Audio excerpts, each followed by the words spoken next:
नमस्कार, जय हिंद। आप देख रहे हैं ग्लोबल मिरर न्यूज और मैं हूँ आदित्य मिश्रा। आज हम मौजूद हैं नर बेतिया के बेतिया में और हमारे साथ जुड़ रहे हैं समीक्षा शर्मा जी, जिनका एक बहुत ही अच्छा कहिए एक थिंकिंग है, सोच है चनपटिया विधानसभा को सजाने और संवारने का।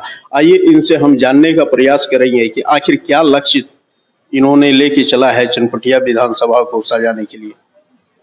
नमस्कार, आपके दर्शकों को मेरा प्रणाम। Thank you very much. Ma'am, आप जो चनपटिया ही चुना है, जैसे आपका नेटिव प्लेस चनपटिया है लेकिन आप बेतिया रहती है, लेकिन फिर भी ओवरऑल आप चनपटिया को क्यों टारगेट किए? चनपटिया में क्या आपको लगता है कि चनपटिया जो जो विकास जो है अधूरा है, या क्या मतलब कमियां जो है दिखने में आ रहा है जिससे आप दूर करने का एक संकल्प लेकर के आगे आई जो चनपटिया है वो मेरी हम लोगों का घर है। वहाँ पे हम लोग किसान परिवार से बिलोंग करते हैं। हमारा खेत है, घर है। मेरा बचपन वहाँ गुजरा है। पढ़ाई लिखाई के लिए हम लोग बाहर गए और बेतिया में हमारा बिजनेस चलता है। और एक तरह से देखिए तो बेतिया थोड़ा सा एक सेंट्रल लोकेशन हो जाता है बहुत सारे चनपटिया वासियों के लिए भी, कि बेतिया आना उनके लिए ईजी हो जाता है देन कि खोरा जाना, जो कि मेरा गाँव हुआ। तो यही वजह है, दोनों जगह मैं रहती हूँ, अप डाउन लगा रहता है, बहुत ज़्यादा दूरी नहीं है। मैम, आप बता रही थी कि मैं एक किसान परिवार से हूँ, तो किसानों के लिए आपका विजन क्या है? किसानों के लिए मेरा विज़न ये रह गया है कि आज की जो खेती होती है, जो मैं अपने एरिया में देखती हूँ या अपने घर में भी देखती हूँ मैं, कि हम लोग जो खेती से उपजा रहे हैं वो है सर्वाइवल के लिए। इतना हो जाता है कि हमारा खर्चा निकल जाए, इतना धान हो जाता है कि हम लोगों का जो सालाना है खर्च वो निकल जाए। तो मैं चाहूँगी कि मैं किसानों के बीच में जो न्यू टेक्नोलॉजीज़ हैं, न्यू क्रॉप्स आ रहे हैं, नए-नए फसल हैं, नए वैराइटीज़ हैं, उन लोगों को लेके आएँ, ताकि कम में हम लोग ज़्यादा इनकम बना सकें। तो इसके लिए बहुत ज़रूरी है कि जो किसान हैं उन लोगों को भी ट्रेनिंग दी जाए, उन लोगों के साथ कुछ अवेयरनेस प्रोग्राम हो। मैं एक्चुअली ये बात किसी से बोल रही थी कि जो यहाँ पे डीएम रहते थे कुंदन सर, उनसे जब एक बार मेरी बात हो रही थी तो वो बहुत उनको इंटरेस्ट है खेती में। अभी वो पूर्णिया में ड्रैगन फ्रूट की खेती कर रहे हैं। तो उनका कहना था कि 80% आप ट्रेडिशनल खेती करिए और 20% आप रिस्क पर खेती करिए, क्योंकि वही 20% आपको एक्चुअली थोड़ा प्रॉफिट देगा। तो ये चीज जो है वो अपने किसानों के पास लेके उनका कॉन्फिडेंस बढ़ाना, उनका विश्वास बढ़ाना, ये भी हमारा एक दायित्व रहता है कि दुनिया जब आगे बढ़ रही है तो हमारे किसान भी उस फील्ड में आगे बढ़े। अच्छा, एक चीज और बताइए।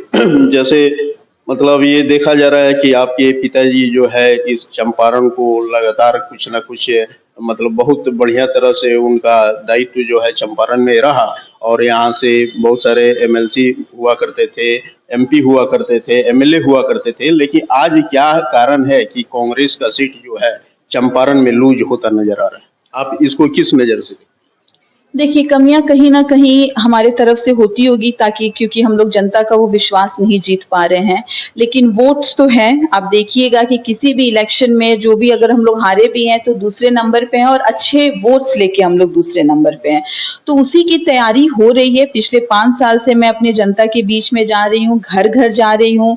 बहुत सारे डिफरेंट प्रोग्राम्स किए हैं, जैसे सैनिटरी वेंडिंग मशीन होता है वो स्कूल में लगवाना, लड़कियों के लिए सिलाई मशीन का वितरण किया है ताकि जो महिलाएं हैं वो अपने आप को आत्मनिर्भर हो सके, अपना एक सोर्स ऑफ इनकम करे, दूसरों को ट्रेनिंग भी दे सके। तो ये देखिए, सिस्टम में नहीं हूं मैं तो छोटे छोटे ही प्रोजेक्ट्स करके लोगों को दिखाती हूँ कि देखिए समय आने पे और अगर उस ओहदे पे मैं पहुंच गई तो क्या कर सकती हूँ। मैं पिछले 5 साल से अलग अलग पंचायत में हेल्थ शिविर लगा रही हूँ, जहाँ पे ब्लड प्रेशर, चीनी, ये सब का फ्री चेकअप होता है। 5 दिन का हम लोग दवाई देते हैं। जो कैटरैक्ट ऑपरेशन का जो शिविर लगता है वो लगवा रही हूँ मैं, और लोगों को यहाँ से हम लोग भेजते हैं, छपरा ऑपरेशन करके आते हैं और सक्सेसफुली ये सारी चीजें हो रही हैं। और ये सारे इश्यूज हैं। जो लेबर खेत में काम कर रहा है 200 रुपए के लिए, उनके पास इतना नहीं है कि वो बेतिया और चनपटिया अपना एक दिन का मजदूरी छोड़कर आए, क्योंकि उस दिन उस परिवार का आदमी खाना नहीं खाएगा। तो हमारी जिम्मेवारी बनती है कि ये सब सुविधा हम उनके पास लेके जाएं। जो एक इंग्लिश में कहावत है, हेल्थ इज वेल्थ। अगर आपका हेल्थ सही रहा तो आपके पास सारी दौलत है। और ये आप देखिएगा गांव में कि महिलाएं जो हैं उनके पास 3-4 बच्चे हैं लेकिन बहुत पतले शरीर है, क्योंकि हीमोग्लोबिन की कमी है। बॉडी में कॉन्स्टेंटली पेन रहता है, दर्द रहता है। गांव में कॉन्सेप्ट है कि हाँ, दवाई ले रहे हैं चीनी का, 4 दिन में अगर चीनी स्टेबलाइज हो गया तो दवाई रोक दिया गया। ब्लड प्रेशर है, 4 दिन का दवाई लिया, स्टेबलाइज हो गया, उसको रोक दिया गया। तो कहीं ना कहीं ये कमियां सरकार से है, क्योंकि ये मैसेज उन लोगों के पास नहीं जा पा रहा मैम है। मैं थोड़ा सा आपको रोकना चाहूंगा। जैसे हमारी बात हो रही है समीक्षा शर्मा जी से, और मैं अपने दर्शकों को बता दूं, जैसे बात करने से लग रहा है कि मैम काफी एजुकेटेड है, तो थोड़ा सा मैं घूम के जाऊंगा कि मैम आपकी जो है एजुकेशन कहाँ। तो मेरी पढ़ाई शुरुआत तो बेतिया ही से हुई थी। हर स्कूल का चक्कर लगाया है मैंने। एजी मिशन में थी, सेंट ट्रेसा स्कूल में थी, उसके बाद मैं मसूरी में गई, मसूरी से मेरी पढ़ाई हुई, और फिर मेरी जो ग्रेजुएशन और हायर एजुकेशन है वो मैंने इंग्लैंड से किया है। मैम एक चीज थोड़ा सा और स्पष्ट कीजिए, अगर मान लीजिए आपकी क्वालिफिकेशन इतना हायर है तो आप कोई जॉब कर सकती थी, तो फिर ये जॉब छोड़ करके जॉब नहीं करना और ना, ये मतलब कैसे इस चीज को कैसे आप महसूस कर रहे हैं? देखिए, हर चीज का एक समय आता है। जी, जी। शुरुआत में जब आदमी पढ़ाई की, मैंने पढ़ाई करने के बाद मैं जॉब भी कर रही थी। आज अगर आप मुझे फील कर रहे हैं कि मेरी पढ़ाई अच्छी है, शिक्षित हूँ, तो कहीं ना कहीं वो जॉब और उस एजुकेशन का ही असर आपको नजर आ रहा है। तो पढ़ने के बाद मैंने जॉब भी किया। शुरू में आदमी देखिए नौकरी करता है क्योंकि घर परिवार है, उनका भी चलाना करता है, बसाना पड़ता है, सब चीज करना पड़ता है। उसके बाद एक समय आता है जब आपको लगता है कि अब मैं समाज के लिए कुछ करूं, मैं उस लायक बन गई हूं कि मैं समाज को दे सकती हूँ। मेरा एक महिला होने के नाते मेरा मेरा रिस्पॉन्सिबिलिटी मेरी परिवार के तरफ भी है, उन लोगों को भी स्टेबलाइज करना। और अब मुझे लगता है कि हाँ, टाइम आ गया है कि मैं अपने समाज में, अपने क्षेत्र में जाके जो कुछ मैंने सीखा है अभी तक, अपने शिक्षा की तरफ से, अपने नौकरी की तरफ से, मैं उन चीजों को ला के अपने क्षेत्र में ले आऊं। तो फिर मैम इसके लिए राजनीति ही क्यों? आप तो सब पे आपको घेरना चाहूंगा, रोकना चाहूंगा कि जैसे आपने कहा कि सिस्टम में आकर के ही इस सारे करप्शन को दूर किया जा सकता है, लेकिन आपको कुछ दिन पहले एक सोशल मीडिया पे एक वीडियो शायद वायरल होता मिला ही होगा कि चनपटिया का जो स्वास्थ्य सिस्टम है, वहाँ एक आदमी जो है अपने मतलब उसके परिजन जो है वो एक्सपायर हो गए, तो उनको बाइक पर लेकर के वो आदमी अपने घर तक गया।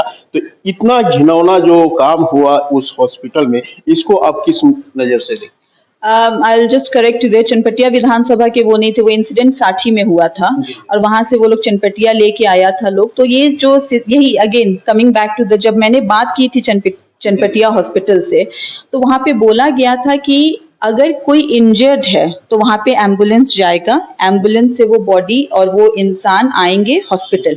लेकिन अगर डेड बॉडी हो जाता है तो एम्बुलेंस का प्रोविजन नहीं है कि वो डेड बॉडी को ले जाके घर पे डाले। एंड इसी सब चीजों के लिए मैं सिस्टम में आना चाहती हूँ। लेकिन मैम एक मानवता है ना जी, कि अगर मान लीजिए अगर कोई है, अगर वो डेथ ही कर गया, तो एक मानवता के ना माध्यम से भी उसको मतलब सही सुरक्षित छोड़ना होता है।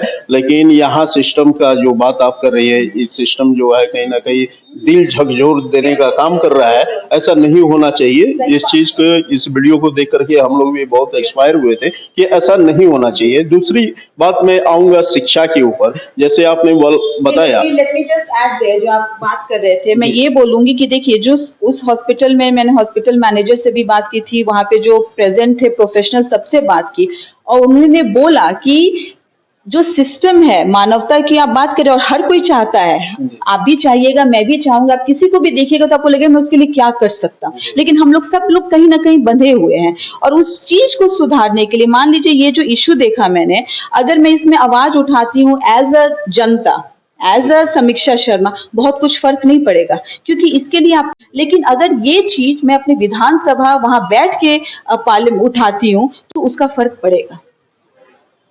अच्छा मैम, लास्ट सवाल मेरा एजुकेशन को लेकर के। अभी चनपटिया विधानसभा ही नहीं, पूरे बिहार का देखा जा रहा है कि थोड़ा सा मैं बैक में जाऊंगा, जिस समय के पाठक साहब बिहार में आए हुए थे, एजुकेशन विभाग में आए हुए थे, उस समय एजुकेशन का थोड़ा सा जो है माहौल बदला हुआ था, और मतलब लग रहा था कि हाँ एजुकेशन सिस्टम ठीक होगा। लेकिन उनके जाते ही पता नहीं सरकार का क्या सिस्टम था कि उनको हटना पड़ा।